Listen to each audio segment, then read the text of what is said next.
very pleased to welcome you all to our first debate. This is also in partnership with the league, who has had many debates. So if you guys get online, we're going to call them over. We of course want to thank our candidates for coming out and taking the time to take part in our event. We have Councilwoman Nancy Whaley and A.J. Wagner, Judge A.J. Wagner. We're going to give them the opportunity in just a few minutes to introduce themselves briefly, but I want to go over a couple rules before we got started. First of all, we're going to try to keep it classy. No poking, no prodding, just nice questions. We're going to be friendly here. It's going to be civil. It's going to be a good debate. If not, we'll have Sue take you out. We don't want that to happen. Secondly, we're going to give the candidates 3 minutes for opening statement. Each question will be asked at the beginning of our program by our panel, and these are some of our members. Real quickly, we have Rhonda Moore in the middle, and Rhonda is a Dayton native, and she's a senior reporter at ABC 22 Fox 45. She's interviewed a number of influential political figures, so these two will have less opportunity to trip her up. They include Colin Powell, John Kerry, Mitt Romney, Jimmy Carter. Closest to me, we have Wale Alu. Okay. Wale is an evening reporter at ABC 22 and Fox 45. He has worked at several different jobs in the newsroom since he was 15 years old. In addition to broadcast, Wale also is an experienced newspaper reporter and radio reporter. Another online journalist we have as part of the Greater Dayton Association of Black Journalists is Central State graduate Kenyon Hardy, video aggregator and multimedia. One he says Cox Ohio Media Group, and that includes WHIO Radio, Dayton Daily News, and our associated websites. I personally right now also work for DaytonDailyNews.com mainly in active Dayton.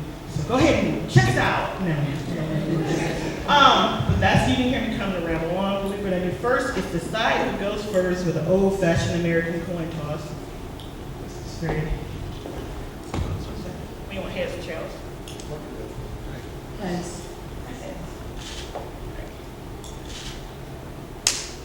You're the winner!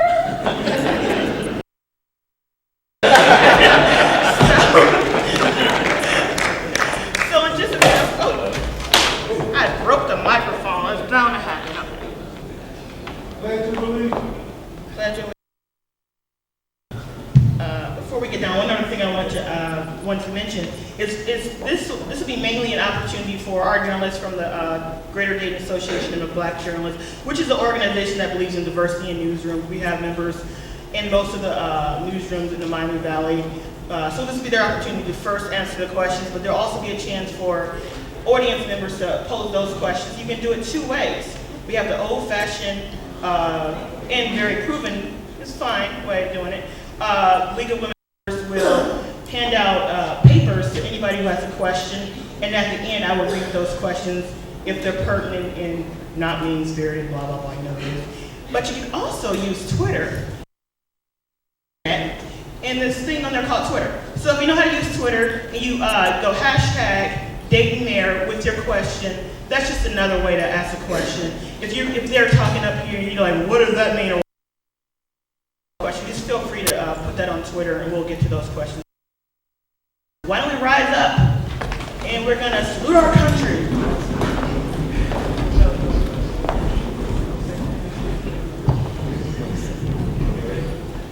I pledge allegiance to the flag of the United States of America and to the republic for which it stands, one nation, under God, indivisible, with liberty and justice for all. All right, let's play some ball, people. We're going to have the first question asked by Kenyon Hardy. Sorry. Okay, here you go. Yeah, she'll go first.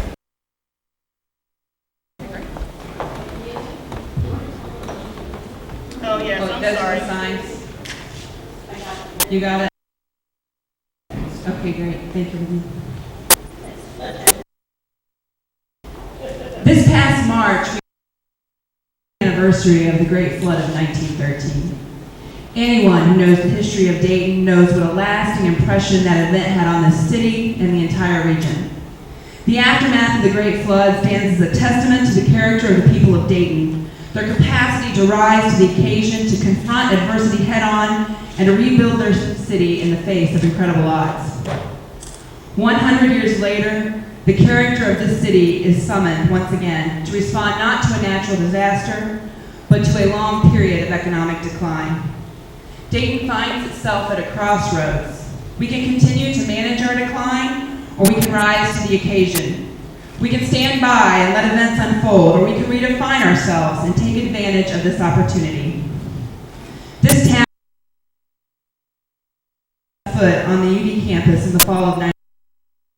I often tell people that the University of Dayton brought me here, but my love for the city and the people I have met here caused me to stay and make Dayton my home. I met my husband here, bought my first house here, and launched my career here. I have learned a lot during my time in public service, and I have learned a lot while serving 2 terms on the Dayton City. I know this city has a rich history. I'm running for mayor because I believe it deserves an even richer future. My campaign for mayor is about the shaping of a new era of Dayton, live and work here, the turning of a page. We can choose to embrace the challenges before us and to work tirelessly to build a better city. We can choose to invest in our neighborhoods to create strong urban spaces to live, work, and raise a family. We can choose to invest in universities to choose to leverage our assets and resources and invest in technology and innovation to take control of our destiny. We can choose to do all these things, and we must do all these things to ensure a better future for Dayton. My roadmap for growing the new Dayton provides an outline of my goals and objectives, ideas that are doable and achievable to make Dayton better. I am committed to a thriving, vibrant community that provides opportunities for everyone in every part of this city. Those of you who believe in this city as I do, who believe Dayton's best days lie ahead, I ask for your support. Good evening. My name is A.J. Wagner, and I'm a candidate.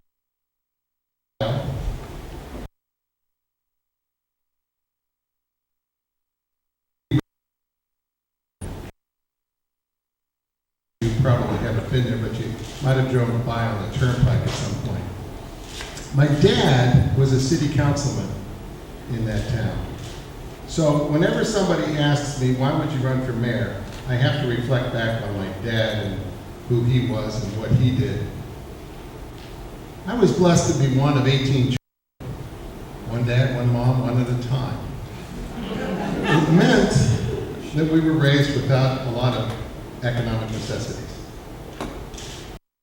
Continually volunteered for church, community, and he became a city councilman. If you ask him such a thing, he would tell you, because we owe it to our community. Because service is what we owe. I'd like to compare myself to I've been very blessed here in Dayton. I've been here for 40 years with my wife, Joan, raised 2 children here. And I've had many opportunities since I've been here. I've been a teacher, I've been an author, I've been a businessman, I've been an attorney, I've been Montgomery County Auditor, I've been a judge. I worked for the city as a legislative aide to the City Commission. I worked in the City Manager's Office and in the Department of Planning and Development. I also was chair of the Civil Service Board, and I represented you on the RTA board. I have a lot of experience. Right, we've got a lot of choices. And the question just comes, who's best equipped to implement? And I hope support for that.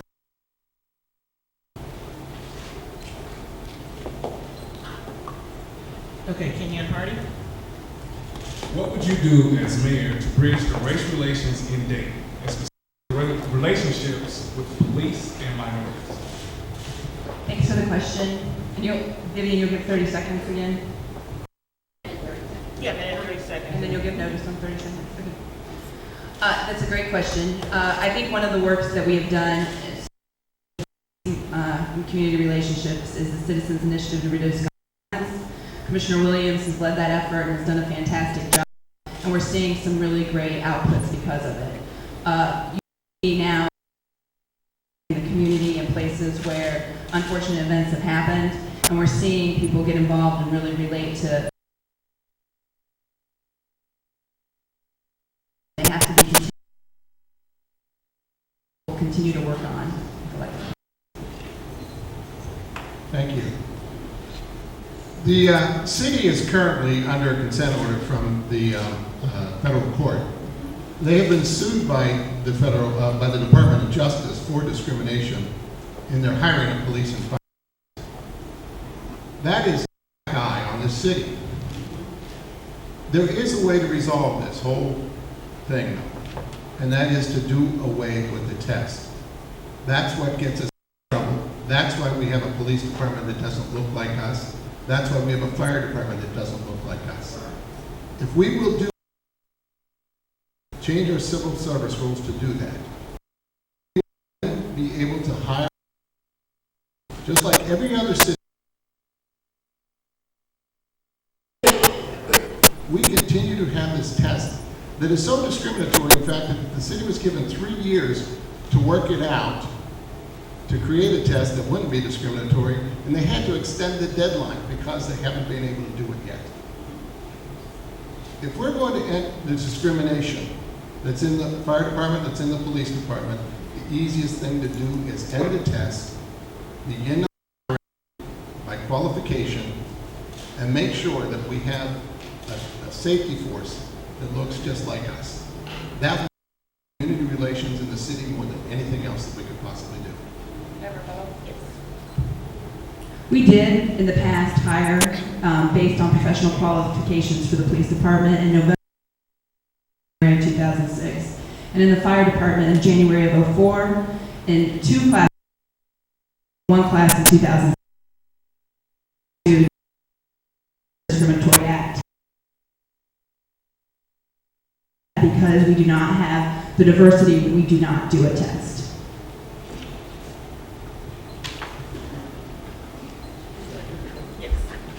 Okay, I guess I get to keep going. I thought we just go over that. Is there a question? I'm fine, that's fine. You can each get one to vote. Okay, that's fine. If you want. Okay. It's still the test. It's still the test, and the test is causing the barrier to us hiring a workforce that looks. It's still the test, no matter when it came into being or when it happened. We were sued for discrimination. We're still under a consent order. We meet the criteria for not discriminating.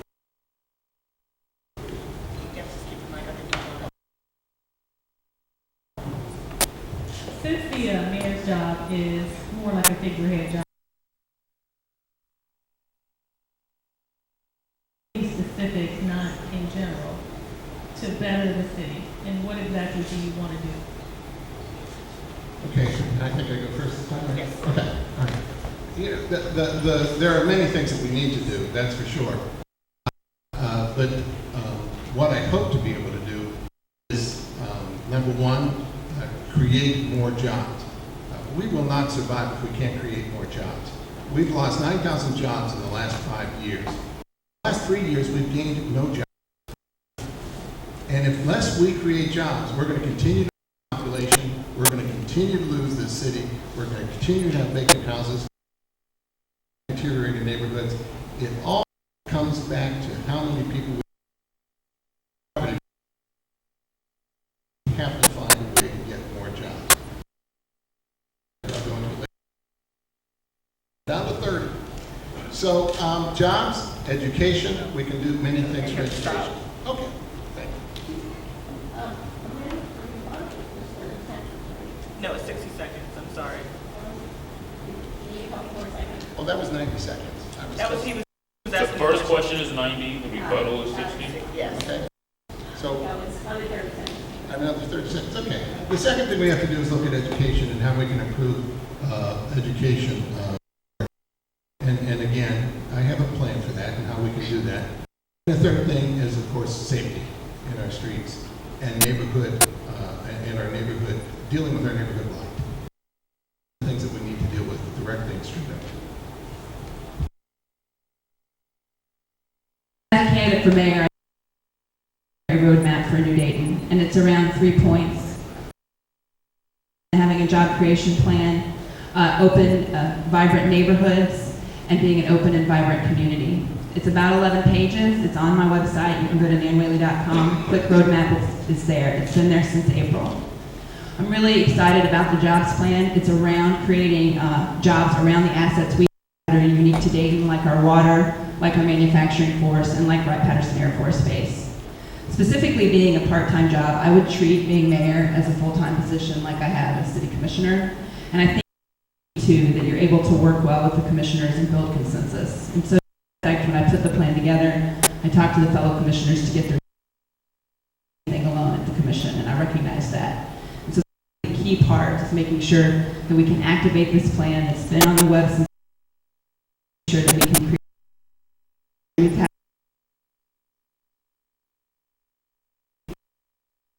city is sustained, but unlike other cities, with being really financially responsible, and I'm really proud of that, but now we are positioned well to really work on jobs.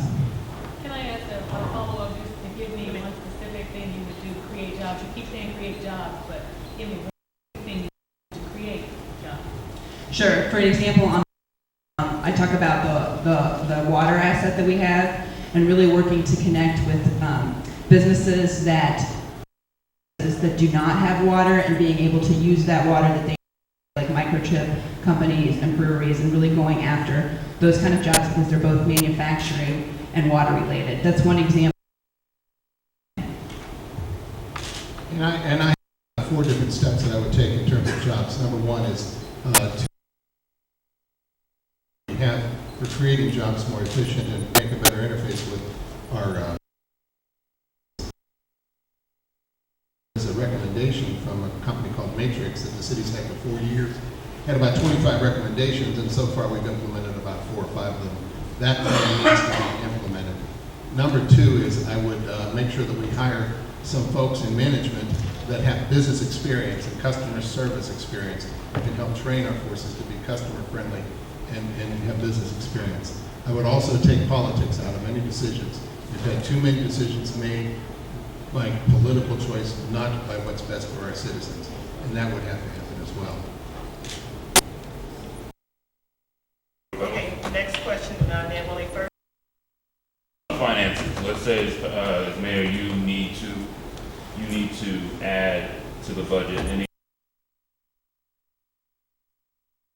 whatever.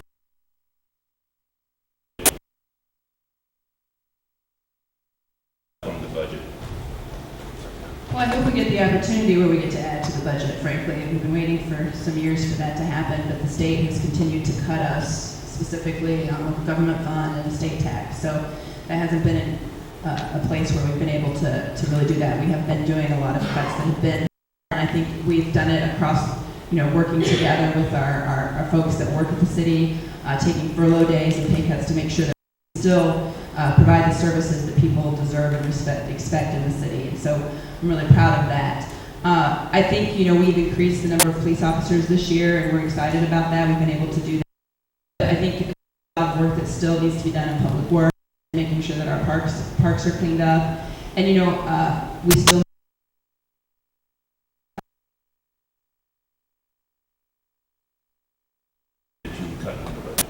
Well, we've been cutting for years, so I think that our reputation on that stands on itself. We've made cuts by working together with our employees and really trying to make the shared services, and I think we've done that as a city, and it's the reason why we see our bond rating increase during a Great Recession. No other city had that happen, but that's the kind of work we do to strategically work with the whole city hall. Thank you. In terms of the budget, we may have to make some cuts because Next year, we're going to have on the ballot renewal of the 0.5%. We've always relied on citizens to help that carry, and we give property taxes to get them to the polls and to get them to vote. It really doesn't affect pensions and Social Security. But what's happened this past couple of years is the city's taken away the $50 incentive. And although they promised it to them in 2006 to go through 2014, they took it back. When they took it back, they took away any incentive that anyone would have for voting that for the tax renewal that's going to come up next year. We face a $20 to $25 million deficit as a result. And that is a serious, serious problem that we have to overcome. I'm not sure what all we can cut by $20 to $25 million. But I'm willing to look at everything from economic development down to our, and that would be tragic because I think we're going to look like Detroit by the time we're done if that happens. Okay, next question, Jan Hardy, BJ first. A number of community centers in West Dayton have been closed or are scheduled to, particularly the Linden Center. What would you do as mayor to make sure that the rec center? Yeah, one of those things, again, depends on how much money that we have, but I'm hopeful that we can find the resources to reopen some of the centers. I'd love to see a senior citizen center separate from the rec center over in the west side and on the east side. I'd like to see a program for more arts and using arts programs for our kids, especially after school programs. I'd love to see the Linden Center reopened, and I'd love to see us get that fully funded. We're for the first 7 months of this year, we're about $3.7 million ahead of expenditures, our receipts. Good year this year. Doesn't mean it as we go through our economic recovery, it's targeting those funds and putting them into the places like that. The recreation plan that was put into place really focused on building a new site in West Dayton, which is the Roosevelt Center. Really the only thing the city has built this period of time during this economic distress, the Lori Center in Northwest, and making them centers of quality. We've continued to do that through these yeah, I've had seniors talk to me about wanting to have more senior opportunities, and I think that's something we can look at. But again, we have to make police, fire, and making sure the snow is picked up. And so those are the priorities that we need to stick to. Okay. Next question. Sorry, do you think Dayton has a crime problem, or do you think it's overblown by the media and maybe others? And if Dayton has a crime problem, what as mayor can you do and will you do as mayor? Well, the answer is yes, right? I think we have some crime issues, and I think you all overblow them. I think, and it sells. I've been bumped for fires on TV many times, and I respect that. So you guys like to cover those things, and I respect that. But we have been actually seeing our years, and that's really what we continue to do. And the police department has done a good job again relating to community.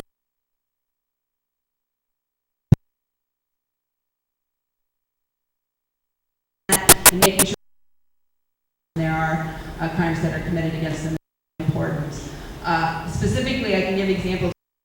Weekly report, and every year we see those numbers continue to go down, and that's what we're continuing to try to do. One crime is one crime too many, and so we really want to make sure that the discourse is there. But you all can be a little more helpful in that effort as well. So, but we've had those conversations before. Thank you. If you went to there's a website for are moving into new communities to determine where they should live within a community. So if somebody wanted to or whatever, they might look at this .com. Our crime rates are in any given 3rd percentile. 100 cities, 97 are doing, or 100 communities, 97 are doing better than Dayton when it comes to crime. That's a real problem for us in terms of getting people to move into Dayton and to stay in Dayton. My proposal again on the civil service thing isn't just that we drop the test. What happens if we drop the test is that when an opening occurs, we can fill it immediately. That means we have more police on the street. Right now, we have to wait till there's 20 or 30 vacancies before we can conduct the test, the academy, and then wait 6 months and we get police on the street. By then, our police forces are stretched terribly thin and unable to keep up with the.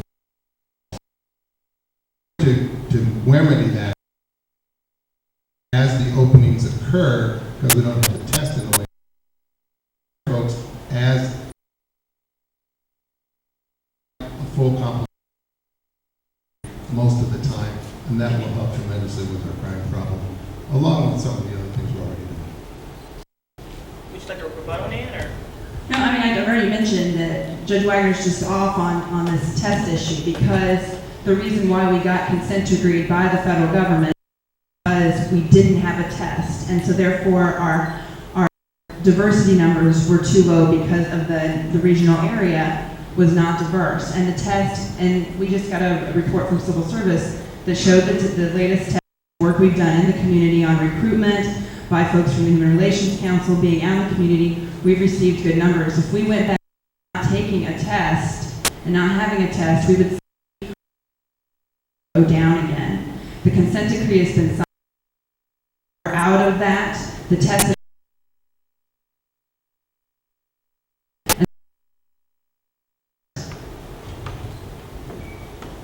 I read the lawsuit. The suit is a violation of Title VII, is why they were sued. They were sued because the test, it was the test, because the test was discriminatory in its result. The test created a fire department that has less than 5% minorities, and the police department was less than 10%. The last class of our police department had 20 graduates who were African American. That's what's going to happen if we stick with the test. If we get rid of the test, and we give the judge to sue us, because by complying with Title VII, not discriminating,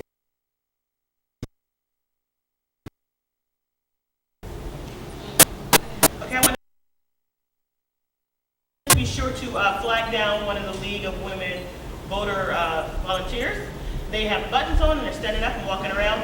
You can also tweet your questions with hashtag Dayton Mayor to us, and we'll read those questions. We have a good number of questions already, but I'm sure you guys still have questions out there. Next question, first to This one is AJ, I'm sorry. So actually, this is a job interview. These citizens here who's going to do your interview. I said, I see this as a job interview, and these are the citizens you're interviewing for. So I have an interview question for you. What aspect do you the most and why? is my biggest fear. Next year is going to put us in.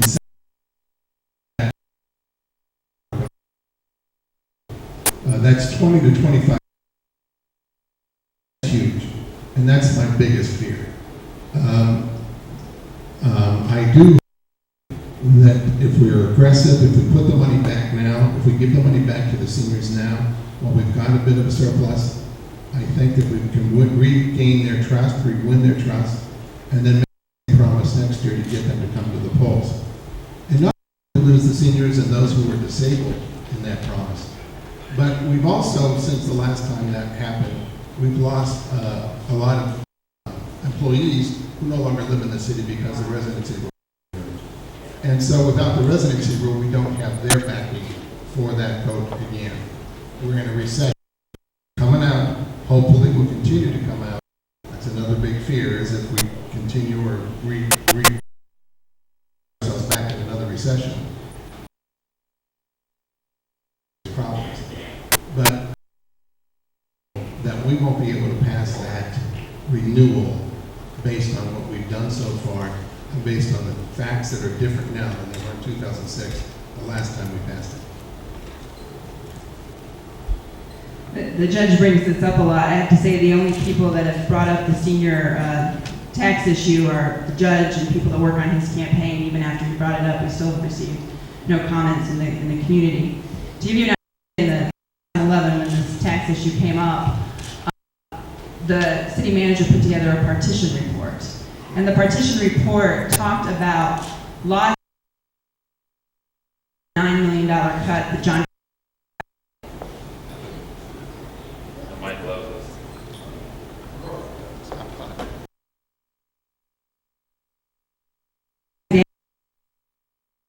local cities.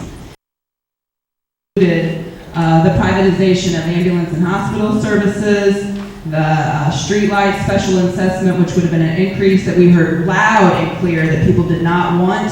The street tree special assessment, we heard loud and clear people did not want.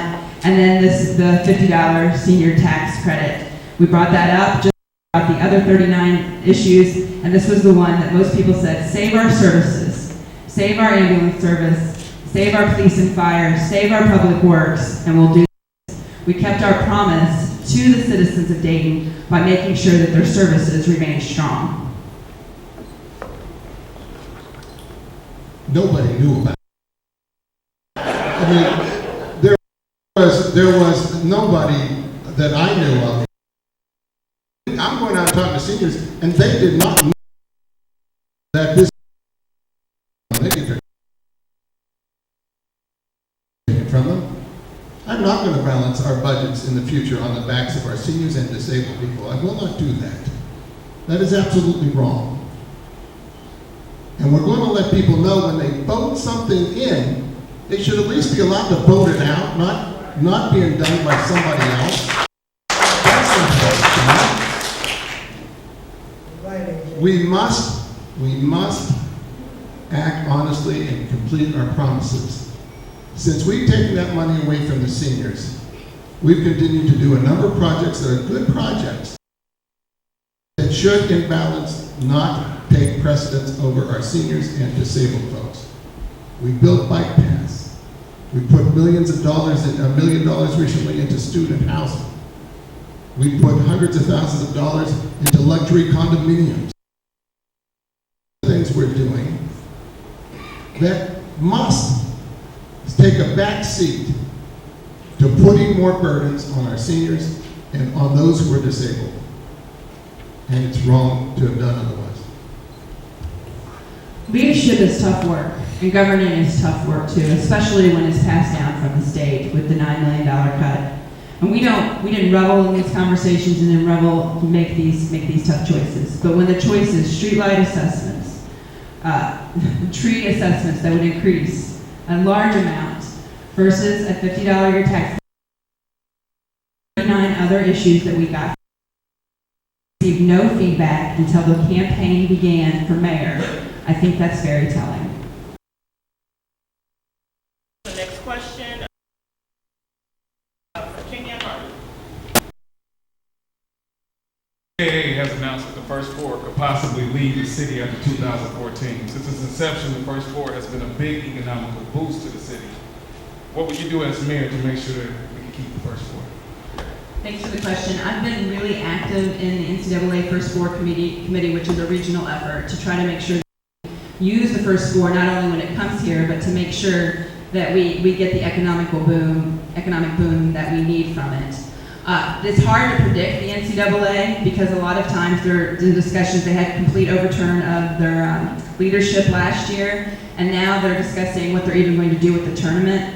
We'll continue to make with the NCAA to know how much Dayton loves that tournament and how great it is and how we're the best place in the tournament, and continue to fight leadership I've served on that issue. Thank you. Yeah, we're kind of at the mercy of the NCAA on some of this because it's up to them whether they're going to continue the first four or not. So we just got to be really, really nice to them. And I think we have in the past. But under the leadership of JP Nassif, we've seen a lot of effort being made, a lot of money being raised from a lot of folks, private and public sector, and that's what's going to keep it here if we have any chance of keeping it here at home.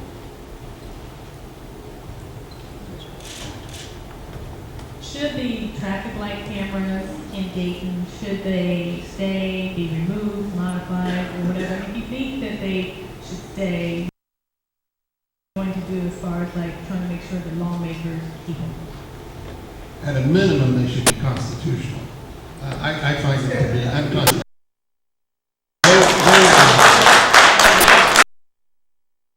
Traffic cameras are giving out tickets that, if given out by a police department, would be a totally different process. You know, I love that we can tow cars.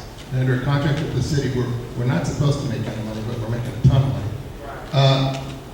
Under that contract, that we tow cars and we put them in a gravel lot somewhere a day. I could valet park at the airport for 18 a day.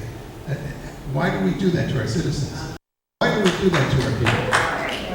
We cannot, a person who gets one of those tickets by a police officer can challenge the accuracy of the red light or the speeding radar. They can challenge whether they were the driver of the car. They can look and hear their testimony and ask questions and confront witnesses who testify against them. They can, if they're convicted, ask the court to please consider their impoverished condition when imposing the fine. There's all kinds of things that a person should be able to do when they're given a ticket that they can't do under this process. This process is wrong. I believe it's unconstitutional, and I would change it drastically if I were to become mayor. I think that the process needs to be regulated by state law. I think what we've done in the city, making regulations that make it as fair as possible has helped. I mean, I get requests from many neighborhoods asking for their own speed camera on their street, so it has been effective. Some of the issues of some of the smaller used it as just a generator. I've heard of some of these villages near Cincinnati. That's not what it's about here. It's about safety. You know, we've had people like Mayor Rosencrantz die from people going, you know, in excess of 100 miles per hour on some of our streets, and it has curbed speed and has curbed red light accidents, and will continue to only do them if they are effective in curbing and making the city safer. So I have a follow-up, AJ, to you, because speeding is a problem in the city, and what would you suggest then? I mean, because obviously we don't have enough police officers to catch people, so what would you suggest? I'm suggesting we at least make these things constitutional. I'm not suggesting necessarily we do away with them, but we give people the opportunity for due process with these things. No, you know, they do not have due process. $5 just to get a hearing. You're only allowed 4 things you can challenge it on. You can't challenge whether the things were operating properly at the time of the ticket, because you got the ticket 6 weeks later. How can you challenge it? How can you? I'll disagree, because my sister challenged and got hers dropped. So. Well, I'm not saying you can't not challenge it. I'm saying if you want to challenge it, you got to come up with $85 first. That does not happen in our system of justice. That does not happen. Let's stay on driving. You have follow-up? Let's stay on driving. Some of these potholes in Dayton are big enough for me to lie in, sleep in, whatever. Why can't the city devote more money to the roads? We have increased the amount we spend this year. You know, as AJ mentioned, we one-time funding that we were able to do this year, so we were able to do more capital investment as far as streets and roads. Do matching. We're very aggressive making sure we get our, I call fair flush from federal and state government, so the matching programs to make sure that we can really invest in our infrastructure. The issue has been, again, the partition report of 2011 and some of the tough choices we had to make when the governor cut local government fund to the city of Dayton by $9 million in the middle of a recession. And so we made tough choices. Some of those choices included making sure that we protected police, fire, and public works, and so we did do some deferred efforts when it comes to, you know, new police cars or taking care of some of the roads. But as far as when we get one-time funds, we've really been aggressive in trying to make sure that some of our worst roads are taken care of. We also do studies to make sure that when roads that are mostly used, and technology makes it more efficient for us to test the roads to see and give them a grade based on the A through F standing, and using a best practice to make sure that we do the toughest roads first. My answer isn't really much different. I think the choices were made when there were tough budget times. The choices were made to pull back on some of the road improvements, and it was probably a necessary choice, so I have nothing to add on that. Okay, can I ask our panel, do you have any other questions you guys want to ask, or? The current mayor is known for being technologically challenged when it comes to using computers, cell phones, etc. How are you different? When I was Montgomery County, became Montgomery County Auditor, that was to the secretary to the what was called the VP board, the data processing, and I had to learn computers pretty fast. And I think I did okay. I learned a good bit. I'm not a guru by any means, but I have my smartphone. I have my apps. You can call me in the middle of the day. I don't mind. I will be a full-time mayor, by the way. I fully intend to be engaged on social media, although I don't like LinkedIn, I can't figure that out. So I hope to be doing a lot in terms of media, social media. I hope to be doing a lot in terms of our computer systems. We have to know it to some extent. I think it's going to be part of our job, because we are in desperate need of new systems in the city to better track what we're doing. We tracks complaints with the city, to track them online, it's gone, who's responding to it, and why not if they're not responding.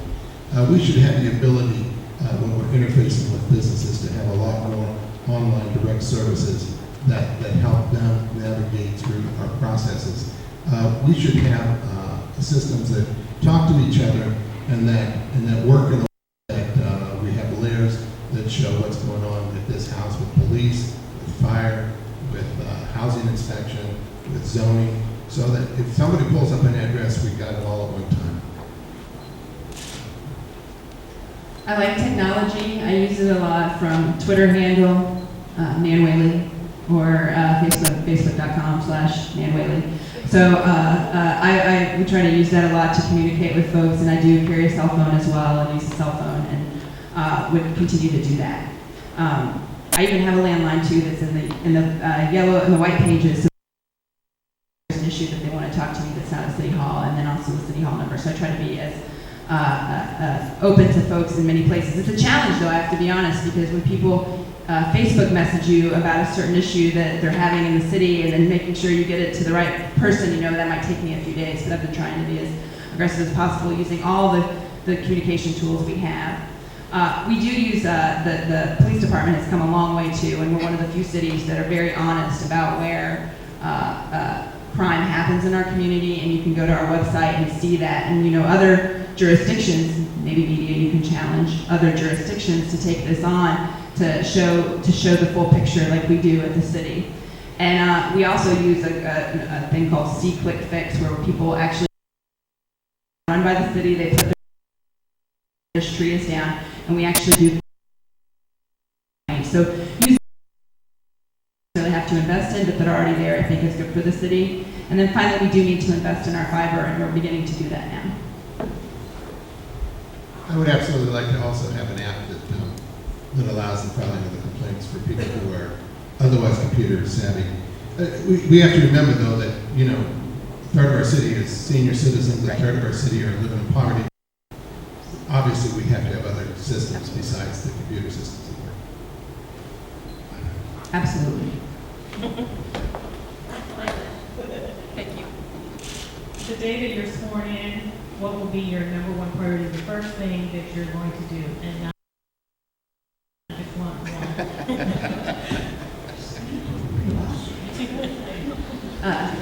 The first thing I would retreat with the city.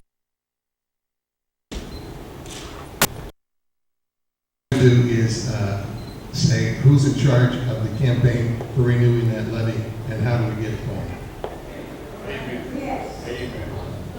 Mayor, can you explain why you need a retreat? Sure. I mean, I think we have to recognize that we're a council manager form of government, and that with being mayor, while the region believes and sees that the mayor is the regional voice, that's true, and that's definitely the city's voice. But you have to have the support of the commission to really activate and set policy. And so setting a retreat, which we haven't done in, I think, since Mayor McClenn's time, I think would be really good to make sure we move the agenda and have them buy in on the agenda that I would like to set. What separates you most from your opponent? Experience. As I've said earlier, I have been a business owner, I've been a teacher, I have been a county auditor, I've been a judge, I've raised 2 children with my wife Joan, I've lived here for 40 years, 39 in county and plus. And I know the city well. I have worked in the city, I have worked outside the city, I've worked in the county, I've been president of the county elected officials, I have been vice president of the Ohio Council of County Officials, so I know state government, and I know how to work state government. It's experience that makes the difference. I would argue I have experience as well. I know I'm a bit younger than AJ, but I do still have legislative experience on the commission for the past 8 years, really working to build consensus and knowing how to work to make resolutions. And the legislature is different. Judge Wagner has served our community well in a lot of administrative and judicial forms, but to really work to build consensus takes a lot of work and a lot of effort, and that's the experience that I bring to the table. I also know how to really make things happen in the state legislature. I was proud to be in Ohio's Great Corridor has shared that the land bank legislation would not have passed had Carolyn Rice, who was the county treasurer, and myself lobbied and worked to make that land bank legislation come together, showing that the city and county could work together and cities and counties would work together to make legislation that would work for local government. Let me just add the experience I had as legislative aide to the city commission, where I did work with the city commissioners and did work on legislation with all of them. That experience as well. Experience. What is there something that you can go to from your experience, maybe a challenging time that you had to push through to get something done, that you can call, that you can look to as times get tough as the mayor? Right off the top of my head, I go back to when I was auditor, and we had to do a reassessment of property. I had promised that reassessment was going to be transparent and it was going to be very open. That decision meant that we were changing the way we did the assessments. We were going to actually send postcards to everyone and tell them what their new property values were. We were going to have a chance to challenge it informally before formally.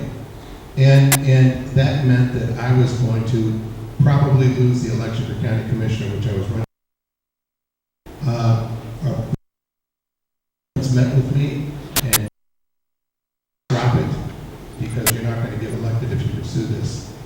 But I made it clear, no, we're going to do the right thing. Those are the kinds of things that you have to do in leadership to make sure that things get done properly and in the interest of citizens, not in the interest of politics. There's been many times on the commission that, I would probably go back to, and specifically on budget decisions, and I think that's where we've really demonstrated our leadership as a commission. There have been really tough decisions that we've had to make, and really trying to balance to make sure that we had services that people expected and great services they expected from the community. So I think I would go back to those periods of time when you're really working with Commissioner Williams, Commissioner Joseph, Commissioner Lovelace, and making sure that we covered what we needed to make sure that we had quality services in the city.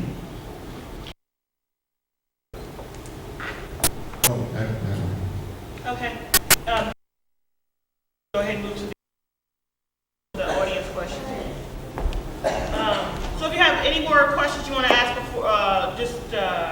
write them down quickly and give it to one of the volunteers. And we'll get started with this right now. Can you guys hear me, or do I? Booker said I have. Can you hear me? Okay. He said use the mic. Huh? He said use the mic. Okay, I'll use mine. All right. Oh, I'm gonna pull it up. I'm gonna step forward. Okay. There are a couple questions about development of neighborhoods. I'll start first with the one about how would you guys improve our entertainment districts to make them more vibrant and attract more visitors? I would support the Greater Downtown Dayton Plan, which we have worked, having hundreds of people work on that effort, really come together to make sure that we are the urban core and it's part of the region. The plan that I have, the roadmap for Dayton, talking about how we can really work with the Greater Downtown Plan and promote that effort. I think we've done that as a commission. I would continue to do that. Also, making the community more bikeable and walkable is an inexpensive way to make sure that we really connect our community and makes our community stronger and more vibrant. We have been absolutely blessed with one of the strongest arts communities of a city our size anywhere. And I would like to see that continue, but there are some signs that we may be facing some danger in that area. So I really want to help support the arts communities. First of all, I want to support young artists and make sure that we're giving them opportunities to develop, first of all, in recreation centers and in other centers. Secondly, I want to give them opportunities to expose their work. I would like to see some of our downtown vacant spaces turned into art spaces that allow them to expose with them. The third thing that I'd like to see is that we take an active role in culture works and their funding. That is that as mayor, that I help lead the charge to raise the money that we need to make sure that we have that vibrant arts community that we need to make this city a very livable city. Okay. Next we turn to the neighborhoods themselves, in specific 52 Great Street. What are you going to do to improve my property values? You just bought it. That should be the first thing you do on day one. Improve Amelia's property values. Okay. But we talked about the entertainment district. There's some questions about various parts of other parts of the city. What can you do to improve and revitalize Southwest Dayton, and also? It's important if we're going to revitalize Southwest Dayton and the West Side in general, that we find projects, and especially again, I go back to arts. We've got some wonderful playwrights that come from the city and who were trained here. We've got some wonderful artists. We've got Pink Davis in his gallery over there. We need to bring these together, I think, under one umbrella and create kind of an arts district for the southwest portion of the city. We need to put it in a space that allows them to, on a regular basis, present plays, present musical performances, present their art. It's attractive and in a way that attracts people to the community and for arts and entertainment. Southwest Dayton has a lot of assets specific to manufacturing. And in the roadmap, I talked a lot about manufacturing, started a manufacturing task force in the city to make sure that we really, across the region, work on advocacy and workforce development when it comes to advanced manufacturing. 18% of the economy is still in manufacturing, and if we walk away from it, we're losing quality jobs, and we need to grow advanced manufacturing. And there's huge opportunities in Southwest Dayton when it comes to that. Also, we just convened with the West Dayton Development Fund a plan that talks about commercial nodes in West Dayton, and then also working with our assets in the West Dayton community to make sure that we build off of those, from churches and schools, and some of the great work that we did with the Greater Dayton Rec Center on Roosevelt and really creating housing around that, I think is an example of good work that we've done in West Dayton and can continue to work on. I think in addition to the West Dayton Development Fund, we also have to go to our banks and be more demanding of them in terms of, first of all, keeping their businesses in West Dayton, and secondly, we have to be more demanding of them in terms of their community reinvestment funds, so that they can use their community reinvestment funds in West Dayton to help us produce more businesses and more opportunities for our folks there. Completely agreed. To that end, the Office of the Comptroller is having a meeting September 30th at 9 a.m. We'd love to have lots of citizen participation there, specifically regarding the PNC Bank closure that Commissioner Lovelace and the rest of the commission have been aggressively pursuing.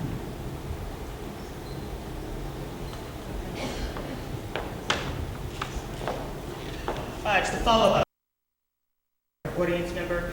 Nan, what have you done in your term in office to improve West Dayton? And AJ, are there things that you've seen done that have improved?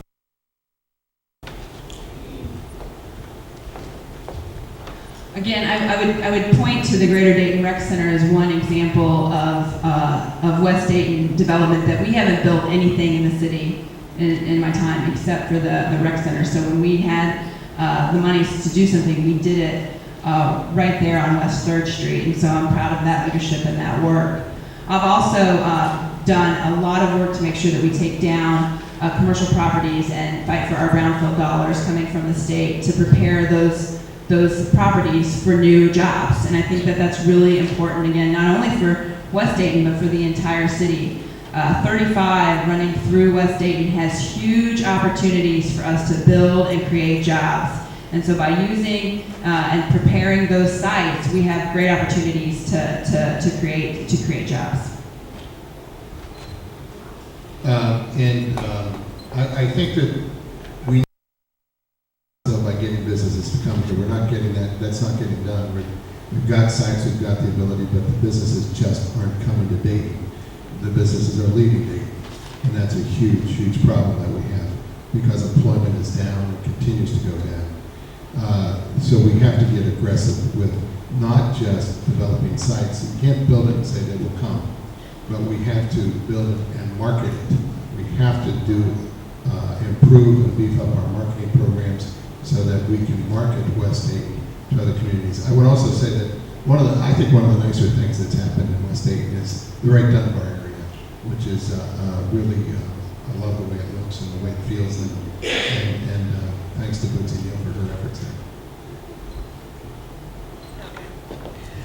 This is a question about community partnerships. How do you plan to partner with community-based groups to improve our city in relation to violence and economic issues and other issues along those lines? And also, speaking of community groups, what is your stand on the Dayton priority boards? I actually believe in the priority boards, but they have to have some funds to operate. They have to have a structure in order to be successful. Back when they were first founded about 40 years ago, the priority boards had funding, they had staff, they had a building, and they had a lot of support that allowed people to know that there was a priority board election, and elect people to the priority boards and take an active part in the priority boards. All that has been slowly taken away from the priority boards so that they become rather ineffectual because they just don't have the tools that they used to have. We have to replace as much of that as we possibly can with budget constraints. But, so I'm okay with, and I'm in favor of priority boards because we have to have some citizen participation, that some connection with citizens. But then there's another part of that. That is that the elected officials have to be connected. Right now, priority boards report to the Director of Planning and Development. They don't report to the Commission.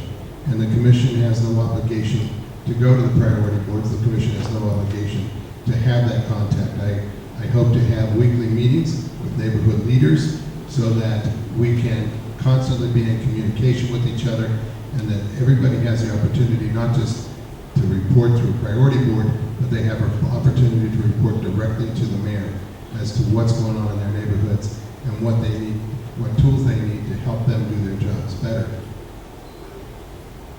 That, well, I got to go to vibrancy, I guess. The economic development and everything can help. I think we can help with that. But we have to go back to the whole plan. And I'm going to stop right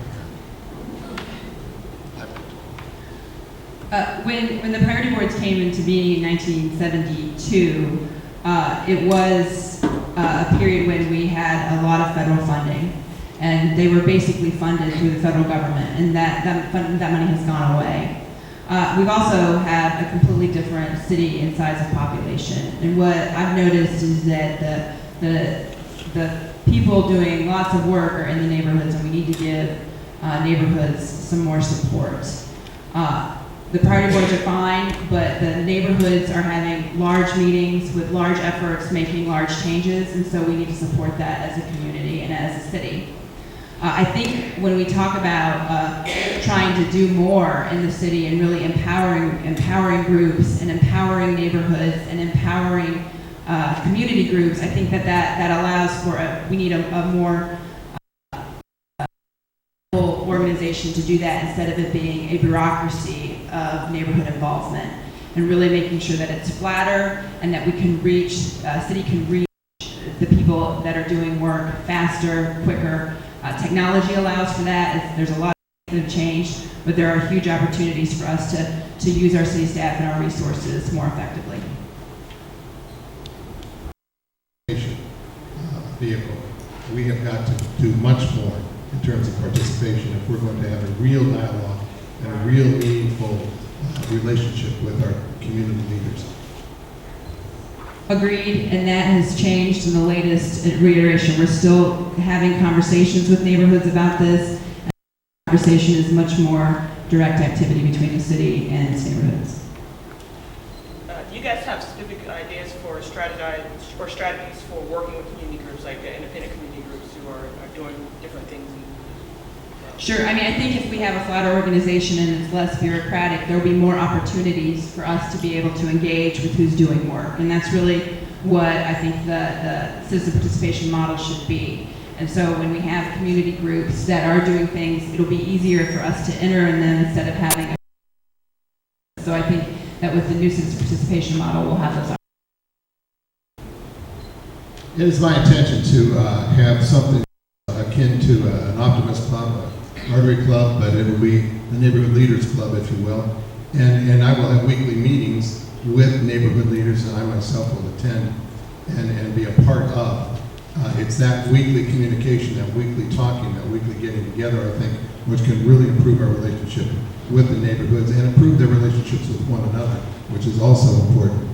I also hope to have a monthly prayer breakfast and invite the members of our community to that prayer breakfast, so that they can talk about how the institutions that they operate can have an impact upon their neighborhoods and that can change their all over this country have taken an active interest in neighborhoods, and they've helped rebuild neighborhoods with their congregations, which are full of volunteers and who want to make a difference in the city.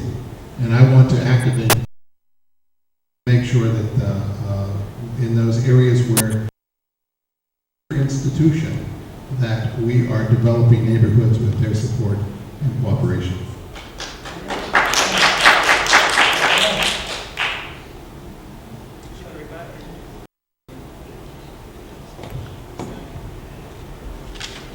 Question regarding cheese, Louise, need some tape. Can you duct tape in your car?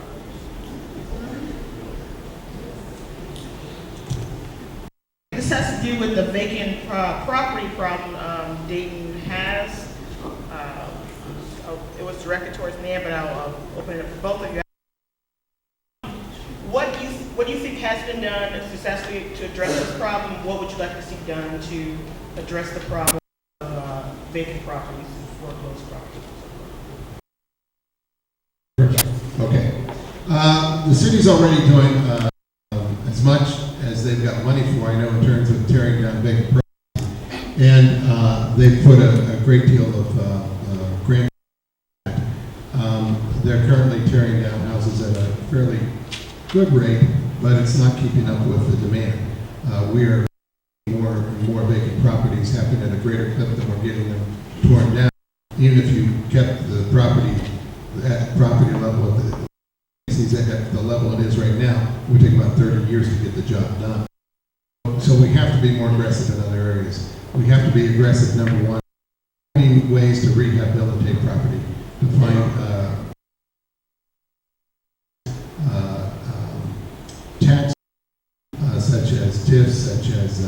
historic tax credits and other things so that we can reinvest in our properties, build up so that people can hope attractive to move in. We also need to find ways to market our city. We should have a marketing plan for each neighborhood because each neighborhood has its own assets and its own attraction. And we should have a marketing plan for each neighborhood, and we should market it to the realtors in this community and to the folks who live around the community who might find it good and wonderful to live inside the city. And more people are finding that, and I hope that continues. But the truth is we'll never fill up all the vacant houses if we don't find jobs, and that has to be part of the plan. When I started on the commission, we were tearing down around 50 properties a year, and there's your shout out, Amelia, in the Dayton Daily News today, have exceeded to nearly 400 point this year, exceeding both 2011 and 2012 combined. I'm proud of that work because I've worked to make sure that we got funding and fought for the funding statewide to bring that money down to Dayton and forward grant to the Harvest Tip Funds coming next year, really trying to get other resources besides general fund resources to take those properties down. Also work to make a green and gold strategy so we can really redefine and look forward in our neighborhoods to see what a neighborhood with a little look like and how that could fit with our neighborhood. So from the Lot Links program, where a neighbor can take a vacant property, reaping properties that are already built, and rehab are options that we have worked to do. But that's why that's the first thing I announced when I was plan for Dayton, and it would be my singular focus to create jobs in this community. When people have jobs, everything else takes care of itself, and we can get a lot of other great work done.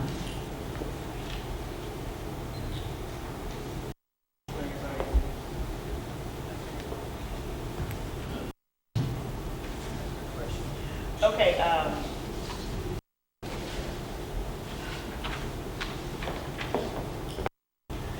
what do you think can be done to help citizens from prison find opportunities for jobs, places to live, and programs to get back into mainstream society?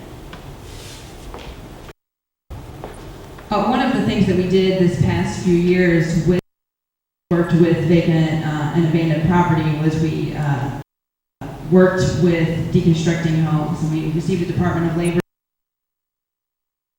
that we could deconstruct homes, and they were on that project, and that allowed them to have a workforce history, made them have a recommendation to move on. What's really key is having a job. Jobs are what are key. We're talking about people coming back in the population. Again, if we work to create jobs overall, that will take care of a lot of us too. And so really the issue is the lack of jobs across the community. So I think that's one thing that we've done. We also passed the fair hiring policy in the city, really an ordinance that LEAD worked with us to make sure that policies that shared and the opportunities in the that could get those jobs, that for exit to make that happen. And then we continue to add. There's often issues where we think that this job is for a hairdresser, but the state legislature to advocate on behalf of their community. Mayor, one of my priorities is going to be to get rid of the felonies after a period of time. The truth is, when somebody gets a felony, it's a sentence. For a piece of crack when you're 18 years old and you've done something stupid and you realize it before you're even 19, you're 50 and you still have on your record, which has the result of more than 4 of things you can't record for the rest of your life. We must forgive. That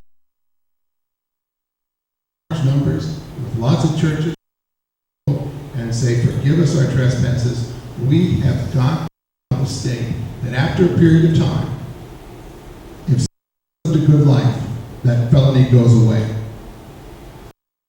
We shouldn't have to have young men carry that burden for the rest of their lives, because what it does guarantees them a life of poverty, and it has to stop.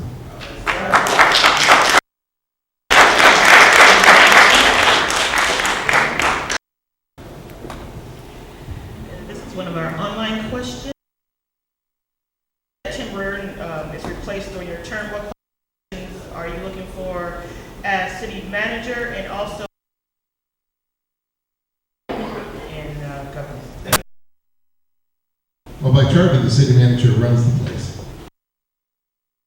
It's his job to do the day-to-day operation. They are the chief operating officer of the city. And that's what the city manager has to do, but what we need is a city manager who actually understands business. I don't want to hire the next city manager to be hired who's a bureaucrat who comes from another city out of bureaucracy. I want to hire a business. I want to hire somebody who understands the language, who understands the need, who understands what businesses are looking for, who understands what business wants. I also want that city manager to understand customer service. I want that city manager to lead the city in so that from the top to the bottom, treating businesses with respect, citizens with respect, and we're getting a result. Come back here and enjoy living here again. And that's the kind of manager we need. We need somebody with a business savvy to. I would to make sure that we got a manager that has a good job like Tim has done. I think Tim has managed us very well during some pretty tough times, and I'm proud of him.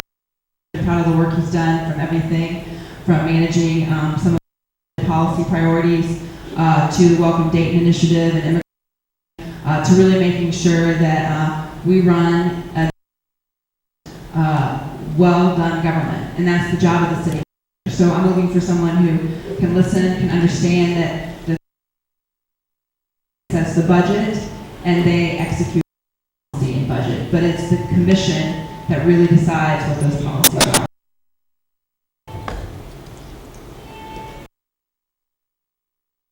What can you do to prevent large?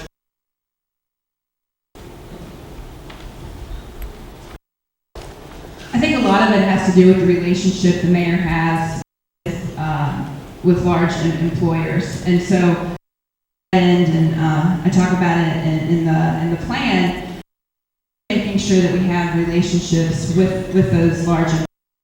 I barely made it here in time. An example is Midmark, who just moved to the UD campus and from Versailles.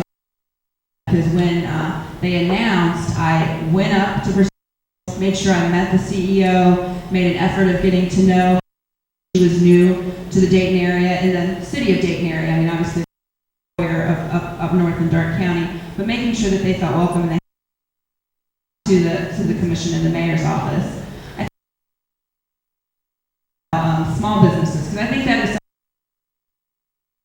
that we have a relationship with entrepreneurial business, because we do focus so much on our large employers, Premier Health Partners and CareSource and University of large employers in the city. We could do a lot more work, and I think the mayor can do a lot more work by having meetings and quarterly meetings or every month with entrepreneurs and small business and really listen to what their needs are, because they're very different than what a large employer needs.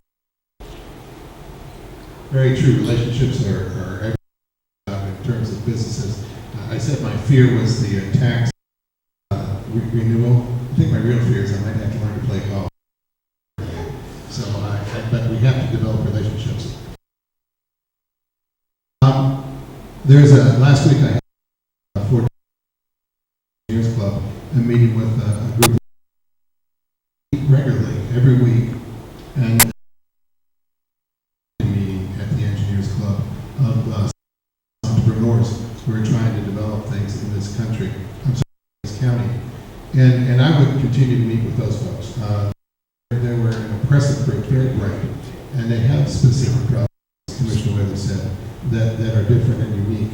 And I would continue to meet with that group on a regular basis so that we can continue what was done in the past. What's amazing, they meet in the Engineers Club because they're so enamored with the work that Kettering did, Deeds did, and the whole thing. And they want to do the same kind of thing. All exciting opportunity with this to create new jobs and new enterprises, grow and market what they're doing.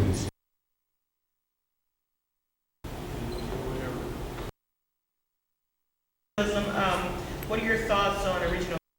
Also, how do you plan to partner with your regional partners if you're from the county and from other cities? You know, about 30 years ago, when I was legislative aide to the Dayton, I was on a committee that Chuck Hornet started to look at regional. And we looked at it and we studied it and decided that it wasn't politically viable at that time. I'm still not sure it's politically viable. I know that County Commissioner Foley is doing and market this idea, but politically it's going to get done. So it's my hope we look for, in the meantime, other opportunities to services and merge our operations so that we can create efficiencies in our respective governments. We're doing a number of them, but we've got to do more if we're going to save money and create better relationships. I think my as a county auditor and as a county court judge, I think in terms of building relationships with the rest of the county, and it's my hope to continue to build on those relationships in the future, doing everything we can to work together. We have worked a lot to make our partners, and one example of a regional effort that is working with the land bank. That helps dollars into the community to deal with that effort, and it's helping bring more countywide land bank, for example, next year out on $60 million that's coming from the federal government. And it's those regional efforts that bring dollars in that grow the pie in Dayton that I'm really interested in. Those are the kind of efforts we need to do to really work with our community partners. I also helped start a group called Ohio's Great Corridor, a group that's surrounded up and down the river from Piqua to Fairfield. Charlie Case, who's the Miamisburg City Council, and I visit with each different city, either the city manager, the mayor, will be interested in rivers, because the river base is really where older communities sit and want to grow their economic development and life. And we've had great success in building relationships all over and recognizing that Tip Cities win and Troy's win is not creates the uniqueness that have a lot in common. I'm really excited with those kind of relationships, building a greater reach county into 3 to 4 counties that we can really grow the community. We need to grow relationships with the federal government and with the state government. There was, unfortunately, about 6 or 7 years ago, an opportunity to do that when Grandview Hospital wanted to extend the campus out to Main Street. They were going to build some additional doctor's offices and outpatient facilities and create a financing vehicle that would do that, and part of that was tax increment financing that the city would have to approve. The city to approve the tax increment financing, so did it. Their goal was to create a situation, not only would they stabilize that neighborhood, but they'd help stabilize it. But the city stood in the way. Community leaders met with the city to ask why they wouldn't approve the TIF to allow it to happen. They were told, really, if this just wasn't a Mike Turner project. We can't have that kind of political non interfering with our ability to to grow our city. Judge Wagner, I at all, and you said this in the primary, and I even ran you to ask what it was, and I think the only here is that when they were thinking of growing the community agreement, time that ODOT decided to do the 75 rebuild.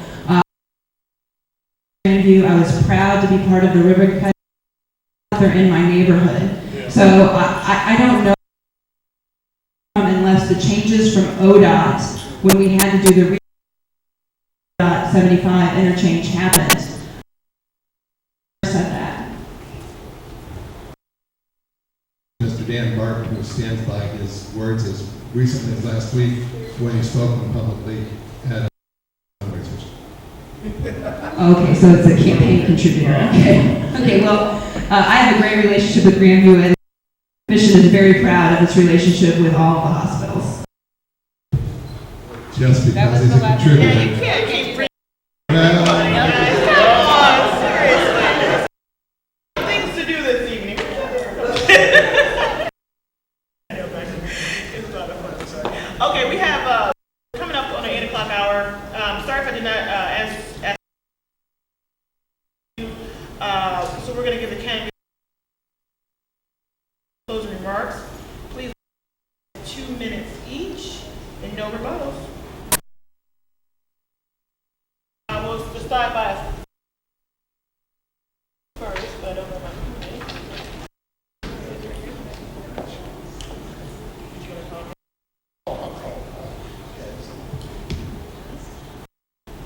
and it's tails. okay. You lost those tails. First. Your choice. Don't worry. There are a lot of things that need to be done in the city, and it's hard to first. If I were to say that there's thing that I really want to concentrate on, though, 45% of our children who live in poverty. A lot of what we talked about tonight would do.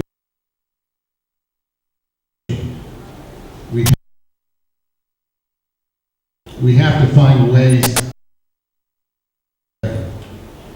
We have to reach back to when they're born and begin working with parents to make sure that they're ready for kindergarten, ready. We have a lot of work to do if we're going to the city, but nothing could improve it more. Nothing could poverty, anti-crime, economic development program than to move our children out of poverty and the middle class. That will only happen with effort by the entire community, and I hope to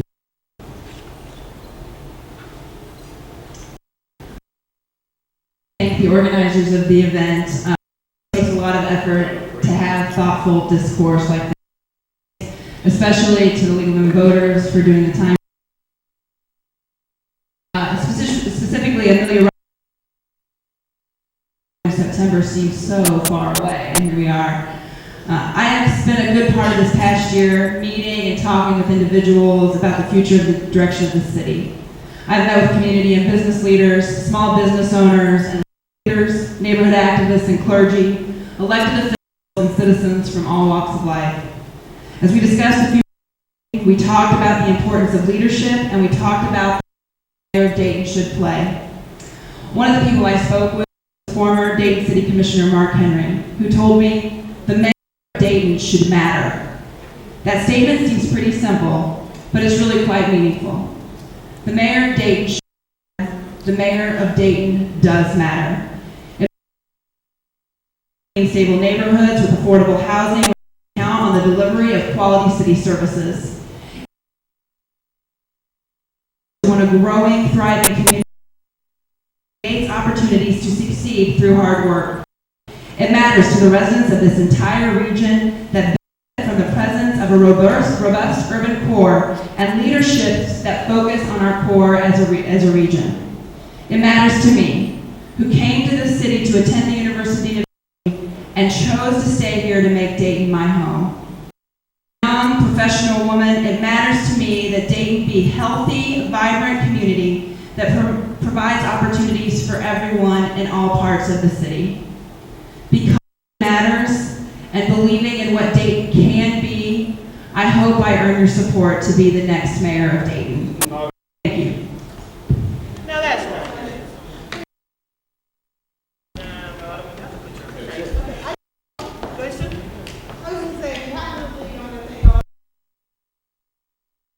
Work.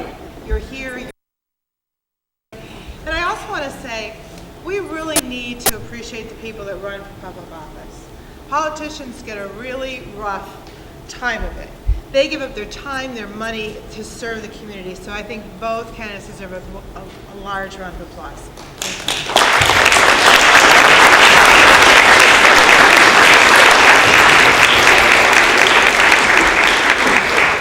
Definitely. Thanks everybody for coming out, and please remember to vote, no matter who you vote. It's important. People died for that right. Thanks a lot.